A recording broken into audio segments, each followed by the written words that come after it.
কোনো স্বামী যদি তার স্ত্রীকে কষ্ট দেয়, প্রতিনিয়ত বাজে ব্যবহার করেই যায়, মেন্টালি টর্চার করেই যায়, শারীরিকভাবে কষ্ট দিয়েই যায়, হাদিসে আসছে, আমি হাদিস ঘেঁটে পেয়েছি, কোরআন ঘেঁটে পেয়েছি, যদি কোনো স্বামী তার স্ত্রীকে কষ্ট দিয়ে যায়, তার জীবনে 5টা আযাব মাস্ট আসে। তাকে 5টা শাস্তি ফেস করতেই হয়, দুনিয়াতেও ফেস করতে হয়, আখিরাতেও ফেস করতে হয়। এবং এই আযাব, এই শাস্তি তাকে দেয় একজন, বলেন সবাই তিনি কে? এটা বলার উদ্দেশ্য হচ্ছে যেখানে বেশিরভাগ যারা আছেন আপনার হাজব্যান্ড এবং যারা আমাকে শুনবেন ফেসবুকে, ইউটিউবে, ইন্টারনেটে, তারা বেশিরভাগ বিবাহিতরাও শুনবেন আমাকে। আমি চাই জুলুম দূর করতে, আমি চাই প্রত্যেকটা হাজব্যান্ড তার চরিত্রবান স্ত্রীকে ভালোবাসুক। এটা আমরা সবাই চাই কি চাই না? আমরা চাই সকলের সংসার সুখী হোক, সকলের সংসার ফাতেমা এবং আলী রাদিয়াল্লাহু তাআলা আনহুর মতো হোক। আমরা চাই সকলের সংসার খাদিজা রাদিয়াল্লাহু তাআলা আনহা এবং মুহাম্মদুর রাসূলুল্লাহ সাল্লাল্লাহু আলাইহি ওয়াসাল্লামের মতো হোক। আমরা সবাই চাই কি চাই না? আমি প্রত্যেকটা স্বামীকে হাত জোর করে বলছি, যারা স্ত্রীকে অলওয়েজ মানসিক টর্চার করেন কোনো কারণ ছাড়া, তার কোনো অন্যায় ছাড়া, তার কোনো প্রকার কোনো ক্রাইম ছাড়া, মেহেরবানি করে আমার ওয়াজটা শুনবেন। এবং প্রত্যেকটা মাকে বলবো, প্রত্যেকটা বোনকে বলবো, আপনার হাজব্যান্ডকে আপনি আমার আলোচনার লিঙ্কটা শেয়ার করে দিবেন। হতে পারে একটা কথা তার গায়ে লাগতে পারে, এটার জন্য এমনও হতে পারে যে এই কথা তার হেদায়াতের ওয়াসিলা বানাতে পারে। একজন আওয়াজ দিয়ে বলেন সবাই তিনি কে? আমার প্রিয় কলিজার টুকরা যুবক ভাইয়েরা, যেই মেয়ের স্বামী খারাপ, আসলে তাকে মেরে ফেলার জন্য পিস্তল লাগবে না, গুলি লাগবে না, ফায়ার করতে হবে না, বিষ খাওয়াতে হবে না। যেই মেয়েটার স্বামী খারাপ, তার জীবনটা এমনিতেই নষ্ট হয়ে যায়, ঠিক কিনা বলেন? যেই মেয়েটার স্বামী খারাপ, সে প্রত্যেক দিন ধুকে ধুকে মরে, তার নিঃশ্বাস বন্ধ হয়ে যায়, তার দম বন্ধ হয়ে যায়। যেই মেয়েটার স্বামী খারাপ, তাকে মারার জন্য অন্য কোনো প্রেশার দেওয়ার কোনো প্রয়োজন নেই। যার স্বামী খারাপ, এই মেয়েটা একদিন ধুকে ধুকে নিঃশেষ হয়ে যায়, ঠিক কিনা বলেন? পাখিকে আপনি যদি খাঁচায় বন্ধ করে রাখেন, আর খাঁচা যদি হয় স্বর্ণের খাঁচা, তবুও পাখি কিন্তু মুক্ত বাতাসে উঠতে চায়।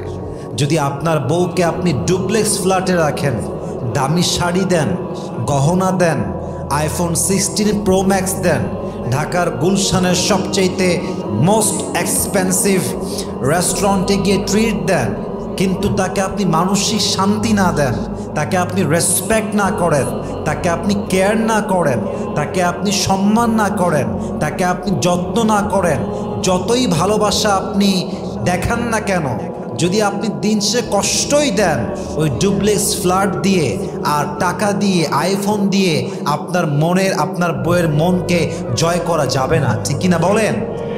মাথায় রাখবেন, বইয়ের গল্প যদি সব মিথ্যা হয়, সেই বইকে যদি আপনি সোনার মলার দিয়েও বেঁধে দেন, বইটা কিন্তু কখনো ক্লাসিক হয় না। ঠিক তেমনিভাবে যদি আপনার ওয়াইফকে আপনি গহনা দিয়ে সাজিয়ে দেন, ডুপ্লেক্স ফ্ল্যাটে রেখে দেন, BMW-তে চড়িয়ে ঘুরে বেড়ান, আর যদি মানসিকভাবে কষ্ট দেন, তাকে নির্যাতন করেন, জুলুম করেন, ডিসরেসপেক্ট করেন, তাকে সম্মান না করেন, কেয়ার না করেন, মাথায় রাখবেন, কেয়ার না করে, অসম্মান করে যতই সোনা দেন, যতই গহনা দেন, আপনার বইয়ের জীবনটা কখনো, ইতিহাসটা কখনো রোম্যান্টিক হবে না, শান্তির হবে না, ঠিক কিনা বলেন? অতএব তার জীবনের উপন্যাসকে যদি আপনি সুন্দর করতে চান, তার জীবনটাকে যদি আপনি সুন্দর করতে চান, কষ্ট দেওয়া যাবে না, আঘাত দেওয়া যাবে না, তাকে চিট করা যাবে না, তার সঙ্গে বেইমানি করে আপনি পৃথিবীর কোথাও সুখ আর শান্তির সন্ধান খুঁজেই পাবেন না, ঠিক কিনা বলেন? এজন্য যে আযাবগুলো আল্লাহ তাআলা দিতে পারেন, সে আযাবগুলো আমরা জানতে চাই এবং সবাইকে সাবধান করতে চাই। নাম্বার 1, যদি কোনো স্বামী তার স্ত্রীকে কষ্ট দেয়, আঘাত করে, জুলুম করে, নির্বিচার করে, অথচ ওয়াইফটা অনেস্ট অ্যান্ড লয়াল, এমন ওয়াইফের সঙ্গে যে স্বামী খারাপ ব্যবহার করবে, তার জীবনের সর্বপ্রথম আযাবটা হবে এরকম যে আল্লাহ তাআলা তার জীবন থেকে সমস্ত সুখ কেড়ে নেবেন, সমস্ত শান্তি আল্লাহ কেড়ে নেবেন। এর কারণটা হচ্ছে পৃথিবীর সিস্টেম আল্লাহ তাআলা এমন করে বানিয়েছেন, কখনো কেউ কাউকে কষ্ট দিয়ে নিজে সুখী হতে পারে না। কারো মন ভেঙে দিয়ে কেউ তার নিজের মনের শান্তি খুঁজে পায় না, ঠিক কিনা বলেন? অনেকেই বলে দেখবেন ধোঁকাবাজরাই সুখে থাকে, অনেকেই বলে বেঈমানরাই সুখে থাকে, অনেকেই বলে নিমক হারামরাই দিন শেষে আরামে থাকে। আমি বলতে চাই আপনার বাস্তবিক চক্ষু অর্থাৎ আপনার চামড়ার চোখ যা আপনি দেখছেন বাহ্যিক রূপে তা আপনাকে ধোঁকা দিতে পারে। সর্বদা তা দেখবেন না যা দেখানো হয়, তা দেখবেন যা লুকানো হয়। মাথায় রাখবেন আল্লাহর খেলা বড় খেলা, আল্লাহর ধরা বড় ধরা। আল্লাহ কাউরে ধরে না, ধরলে কিন্তু আল্লাহ ছাড়ও দেয় না, ঠিক কিনা বলেন? আল্লাহ ছাড় দেন কিন্তু ছেড়ে দেন না। অতএব মাথায় রাখবেন, যেই স্বামী তার স্ত্রীকে কষ্ট দেয়, বাজে ব্যবহার করে, তার মনের সুখ কেড়ে নেয় একজন, আওয়াজ দিয়ে বলেন সবাই, তিনি কে? কোরআনে আল্লাহ তাআলা বলেছেন ওয়াশিরুহুন্না বিল মারুফ। একজন পুরুষের কাছে সবচাইতে উত্তম ব্যবহার পাওয়ার যোগ্য হচ্ছে তার ওয়াইফ। আপনি যখন বিয়ে করেছেন, একটা মারাত্মক হাদিস বলছি, খুব ভালো করে শুনবেন। আল্লাহর রাসূল সাল্লাল্লাহু আলাইহি ওয়াসাল্লাম বলেছেন, একজন পুরুষ বিয়ে করার পরে তার মায়ের হক পিছনে হয়ে যায়, বাবার হক পিছে চলে যায়, বোনের হক পেছনে, ভাইয়ের হক পেছনে, বন্ধুর হক পেছনে, আত্মীয়র হক সব পেছনে। আল্লাহর হাবিব বলছেন, বিয়ের পর পুরুষের জন্য সবচাইতে গুরুত্বপূর্ণ লিস্টে যার হক সবার আদায় করতে হবে তার নাম হচ্ছে বউ। সুবহানাল্লাহ বলেন সবাই। আপনি যখন বিবাহিত, আপনার মায়ের হক পেছনে। হোয়াট অ্যান অ্যামেজিং হাদিস! বাবার হক পেছনে, বোনের হক পেছনে, বন্ধুর হক পেছনে, ভাইয়ের হক পেছনে। একজন পুরুষের জীবনে সবচেয়ে প্রথম যেই মেয়েটা প্রায়োরিটি লিস্টে নাম্বার 1-এ থাকবে সে হচ্ছে তার ওয়াইফ, সে তার স্ত্রী। সুবহানাল্লাহ পড়ে সবাই। ওয়াশিরুহুন্না বিল মারুফ, be kind with your wife and you must have to behave well with your wife. যে যুবক, যে পুরুষ তার স্ত্রীর সঙ্গে অকারণে খারাপ ব্যবহার করে, জুলুম করে, নির্যাতন করে, সে কখনো একজন ভালো পুরুষ হতেই পারে না, ঠিক কিনা বলেন? এক নাম্বার গেল। তাহলে যেই স্বামী তার বউকে কষ্ট দেয়, আল্লাহ তার মনের শান্তি কেড়ে নেয়। 2 নাম্বার, যে স্বামী তার বউকে কষ্ট দেয়, 2 নাম্বার আযাবটা হচ্ছে যে পুরুষ তার বউকে কষ্ট দিয়েছে, অকারণে মানসিক নির্যাতন করেছে, জুলুম করেছে, তার হক নষ্ট করেছে, তার জীবনের সবচাইতে বড় আযাব হচ্ছে তার জীবনের সমস্ত অন্যায় মাফ হতে পারে। নামাজ পড়ে নাই, মাফ হতে পারে। রোজা রাখে নাই, মাফ হতে পারে। দাড়ি কেটেছে, মাফ হতে পারে। সুদ খেয়েছে, মাফ হতে পারে। কিন্তু যে পুরুষ তার বউকে অকারণে কষ্ট দিয়েছে, জুলুম করেছে, নির্বিচার করেছে, ধোঁকা দিয়েছে, বিশ্বাস রাখেন সমস্ত আযাব মাফ হয়ে যাবে, বাট কবরে যাওয়ার পরে বান্দার হক বান্দা যতক্ষণ মাফ না করবে এটা কখনোই ক্ষমা হবে না, ঠিক কিনা বলেন? বান্দার হক বড় মারাত্মক জিনিস। আল্লাহ রসুল বলেছেন হক হচ্ছে 2 প্রকার। এক হচ্ছে হকুল্লাহ, 2 হচ্ছে হকুল ইবাদ। আল্লাহর হক হলো নামাজ, পড়েন নাই আল্লাহ মাফ করতে পারে। আল্লাহর হক হলো রোজা, করেন নাই আল্লাহ মাফ করতে পারে। আল্লাহর হক হলো হজ, করেন নাই আল্লাহ মাফ করতে পারে। যে কোনো হক আল্লাহর হতে পারে, বান্দা না করলে আল্লাহ ক্ষমাও করতে পারে। কিন্তু যেই হক বান্দার হয়, আল্লাহর রসুল বলেছেন বান্দা যতক্ষণ পর্যন্ত মাফ না করে আল্লাহ ততক্ষণ পর্যন্ত মাফ করেন না। অতএব যেই যুবক, যেই পুরুষ অকারণে কোনো কারণ ছাড়া বউকে জুলুম করে, আযাবে রাখে, মানসিক টর্চার করে, শারীরিক টর্চার করে, এটা তার বউয়ের হক সে নষ্ট করছে। যতক্ষণ পর্যন্ত বউ মাফ না করবে ততক্ষণ পর্যন্ত আল্লাহ তাকে মাফ করবে না, ঠিক কিনা বলেন?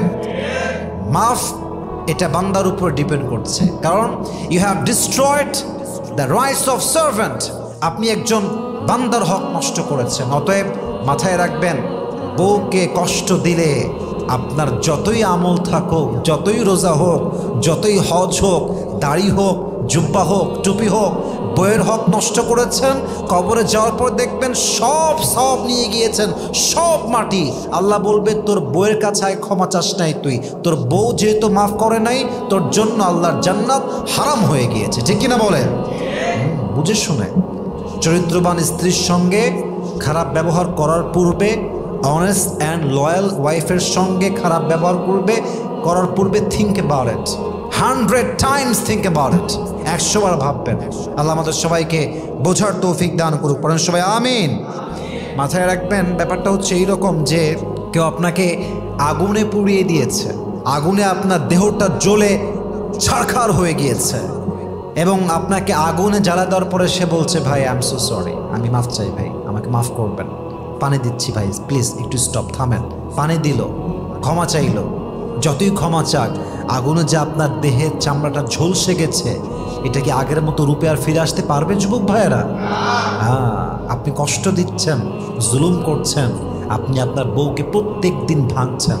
এমন হতে পারে আল্লাহ না করুক, কষ্ট পেতে পেতে, আঘাত পেতে পেতে বউ যখন হালটা ছেড়ে দিবে আপনার সন্তানের জীবনটাও নষ্ট হবে, একটা জান্নাতি পরিবার নিমিষেই ধূলিসাৎ হয়ে যাবে। ঠিক কিনা বলেন? 2 নাম্বার আযাবটা কবরে আপনার সব কিছু আটকায় যাবে, আপনি ক্ষমা নাও পেতে পারেন। 2 নাম্বার আযাব। 3 নাম্বার, যে স্বামী তার বউকে কষ্ট দেয় তার জীবনের সবচেয়ে বড় আযাব হচ্ছে আল্লাহ তার রিজিকের বরকতকে উঠিয়ে নেয়, রিজিকের বরকত হারিয়ে যায়, রিজিকে কোনো বরকত থাকে না। কেন থাকে না? আমি প্রমাণ দিচ্ছি। আল্লাহর হাবিব বলেছেন, যখন তুমি কোনো নিয়ামত পাও, তুমি তোমার জীবনের পাওয়া নিয়ামতকে কদর করো। তুমি যদি তোমার জীবনের পাওয়া নিয়ামতকে কদর না করো তবে তুমি আল্লাহর নাশুকরি করলে।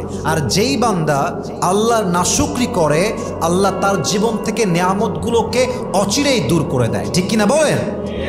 হাদিসে আসছে, ইদা কুনতা ফি নি'মাতিন ফারাহা ফাইনাল মাআসি তাজিলুন নিআম। যখন তুমি কোনো নিয়ামতে আছো, নিয়ামতের কদর করো। নিয়ামতের কদর না করলে নিয়ামতকে উঠাই নিবে একজন। আওয়াজ দিয়ে বলেন সবাই, তিনি কে? বউ হচ্ছে আপনার জীবনের the most biggest blessing in your life, the most blessing that আল্লাহ has given you in your life. এটা আপনার নিয়ামত। নিয়ামতের কদর করবেন না, আল্লাহ নিয়ামতও ছিনাই নিবে, রিজিকের বরকতও কমায় দিবে। ঠিক কিনা বলেন? মেহেরবানি করে আপনার বউকে আযাব দিয়ে, কষ্ট দিয়ে নিজের রিজিকটাকে নষ্ট করতে যাবেন না। মাথায় রাখবেন, আপনার ওয়াইফ হচ্ছে একটা ব্যাংক অ্যাকাউন্টের মতো। আপনি যখন ব্যাংকের অ্যাকাউন্টে টাকা রাখতে যান, আপনি নিরাপত্তা প্রথমে সুনিশ্চিত করেন যে ব্যাংকটা ট্রাস্টেড কিনা, ব্যাংকটা আসলে গ্রহণযোগ্য কিনা। যদি আপনি না বুঝে না জেনে অযত্নে গুরুত্বহীনভাবে যে কোনো ব্যাংকে টাকা রেখে দেন, আপনার টাকা কিন্তু গচ্ছা যেতে পারে, আপনার টাকা কিন্তু শেষ হয়ে যেতে পারে। অতএব আপনার ওয়াইফ হচ্ছে আপনার রিজিকের আসল ব্যাংক। এই ব্যাংকের ক্ষেত্রে যদি আপনি উল্টাপাল্টা করেন, অবহেলা করেন, কদর না করেন, নিয়ামতের মূল্য না বোঝেন, আপনার জীবনের সমস্ত রিজিকের বরকতকে উঠায় নিতে পারে একজন। বলেন সবাই, তিনি কে? এরকম অনেক স্বামী দেখেছি, বিয়ের আগে গরিব ছিল, বিয়ের পর ধনী হয়ে গিয়েছে। আবার এরকম অনেক স্বামী দেখেছি, বিয়ের আগে ধনী ছিল, বিয়ের পরে গরিব হয়ে গিয়েছে। রহস্য একটাই, যেই স্বামী বউয়ের সঙ্গে অনেস্ট অ্যান্ড লয়াল, সে হতে পারে আজকে জিরো, বাট আগামীতে তাকে হিরো বানাবে একজন। বলেন সবাই, তিনি কে? আর যেই স্বামী আজকে টাকার বড়াই দেখিয়ে, পাওয়ার, ক্ষমতা, বাহাদুরি, টাকা পয়সা, ক্ষমতা, স্ট্যাটাস, সম্পত্তির ক্ষমতা দেখিয়ে বউয়ের সঙ্গে জুলুম করছে, নির্বিচার করছে, বউটার কোনো দোষ নাই তবুও প্রত্যেক দিন জুলুম করছে, এই স্বামী আজকে হতে পারে ধনী, আজকে হতে পারে হিরো, বাট আগামীকাল তাকে জুলুম করার জন্য জিরো বানাতে পারে একজন। তিনি কে? Remember this, remember this. এটা মাথায় রাখবেন। আল্লাহ প্রত্যেকটা স্বামীকে বোঝার তৌফিক দান করুক। পড়েন সবাই আমিন। 4 নাম্বার, যে স্বামী তার বউকে কষ্ট দেয় তাকে আমি বলতে চাই, নিজের সন্তানকে নিয়ে একবার ভাবেন, সন্তানকে নিয়ে একবার ভাবেন। আজকে আপনি যেই মেয়েকে কষ্ট দিচ্ছেন অকারণে, কোনো দোষ নাই, কোনো অন্যায় নাই, অকারণে কষ্ট দিচ্ছেন, মাথায় রাখবেন একদিন আপনারও মেয়ে হবে, আজকে যে অন্যায়টা আপনি অন্যের মেয়ের সঙ্গে করছেন, আগামীকাল সেই অন্যায়টা আপনার মেয়ের সঙ্গে যদি কোনো পুরুষ করে, এটা কি আপনি সহ্য করতে পারবেন? যদি আনসারটা হয় ইয়েস আমি পারবো, যা মন চায় করেন, আপনি মানুষের কাতার থেকে বের হয়ে গেছেন, আপনার সঙ্গে আমার কোনো কথা নাই।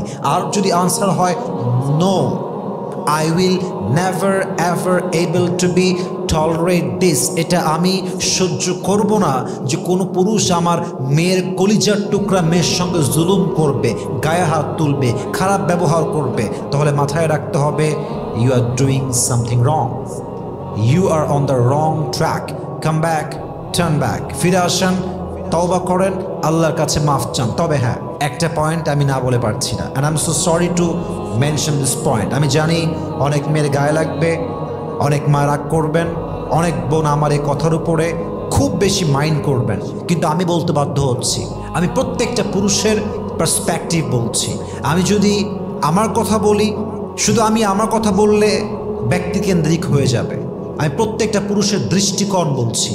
একজন পুরুষ যখন দেখে তার বউ একটা বেঈমান, একটা পুরুষ যখন দেখে আমার বউটা চিটার, একটা পুরুষ যখন দেখে যে আমার বউয়ের চরিত্র হচ্ছে 12 পুরুষ দিয়ে নষ্ট করা একটা চরিত্র, একজন পুরুষ যখন দেখে আমার বউ কথায় কথায় মিথ্যা বলে, ও যত বড় অলি হোক, ও যত বড় পীর হোক, ও যত বড় আউলিয়া হোক, কুতুব হোক, গাউসে আজম হোক, মাথায় রাখবেন পুরুষ যখন তার স্ত্রীর চরিত্রহীনতা হাতে নাতে ধরে ফেলে, চাই সে ডক্টর জাকির নায়ক হোক, চাই সে আজহারি হোক, চাই সে আবরারুল হক আসিফ হোক, পৃথিবীর যেই হোক না কেন, চরিত্রহীন নারীর সঙ্গে পুরুষ কখনো ভালো গলায় ভালো ব্যবহার করতেই পারে না, ঠিক কিনা বলেন?